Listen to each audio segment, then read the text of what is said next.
Ondercin, Ondercin. I'm not Danish, it's Czechoslovakian.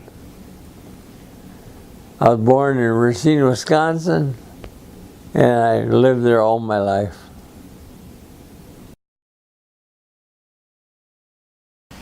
We had little scrimmages off and on for the next week or two. And then we had we're pushing the Germans back, and it was getting near nighttime, and we were getting near some buildings. And, well, when we could sleep indoors, why, barns or sheds or anything we could find, we'd get out of the cold. It'd help a lot. And next morning, why, the captain says, well, we send a patrol out, see where the Germans are. And he said, how many men you got? Well, my squad was supposed to be 12 men with me, but there was only like 6 or 7 maybe. So, and the other part of the, what's the word I want to say? Squad, division, brigade, when you got 36 men, what do you call that? Platoon? Platoon, yeah. Well, there was only 17 of us. So he said, well, I'll send the whole platoon out there. So we started right around 8 o'clock, maybe a little before. And we started down, it was real sloping hill, gentle down this way. And there was about 300 yards was a forest. And we started down. There was a couple of sergeants that were older than, by then I was a sergeant. And they started down this hill, and I said, what the hell's the matter with them guys? You know, they're walking like on a picnic. These 2 sergeants gabbing in front, no scouts out, and they expect the Germans to be a mile away. But they were right down in that forest, but we didn't know it. And they waited till they got like maybe 30, 40, 50 yards away from the forest.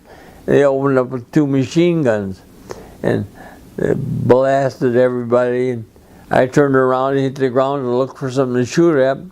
Well, before I could find that, there was the last burst from a machine gun, and if I wouldn't have been on a hill, it would have probably ricocheted. But it went into the hill, and I actually had dirt in my face.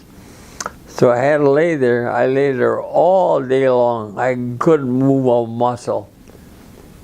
I lay there till it got pitch dark at night. In the meantime, I tried to talk to some of the guys around me.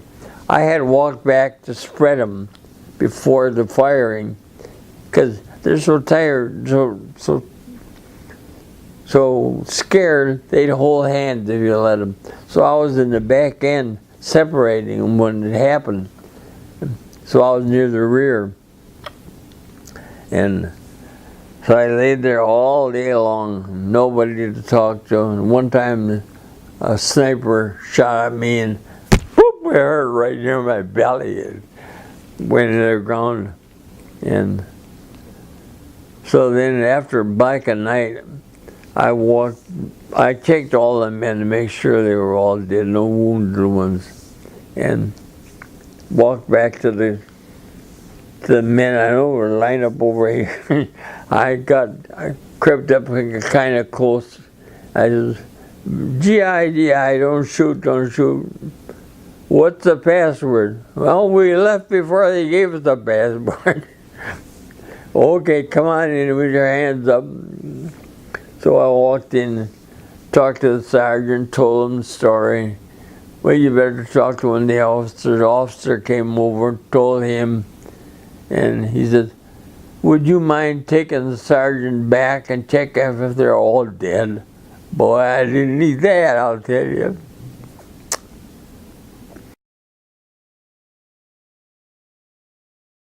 For the next 8 or 10 years, I would dream every night. I would go to bed at 11 o'clock, 10:30, I'd sleep for 20 minutes and wake up. And I'd lay there till 3 o'clock in the morning. And then I'd get a little sleep from 3 o'clock till 6 in the morning. Well, then time went by a little bit. I forgot more about the war. And I got back. But now if I talk about this all day, I'll talk about it all night. It'll bother me again. I've noticed if I talk to people about a war, that same night I'll have the same problem. I guess once you have it, if you've never lived through it, you don't know what it is. You know, when you're running across the field, and people are dying around you, you know, wounded, shot, and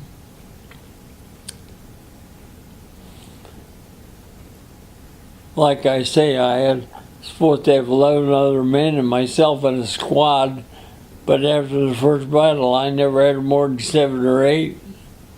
Just lose 2 and get 1 more back.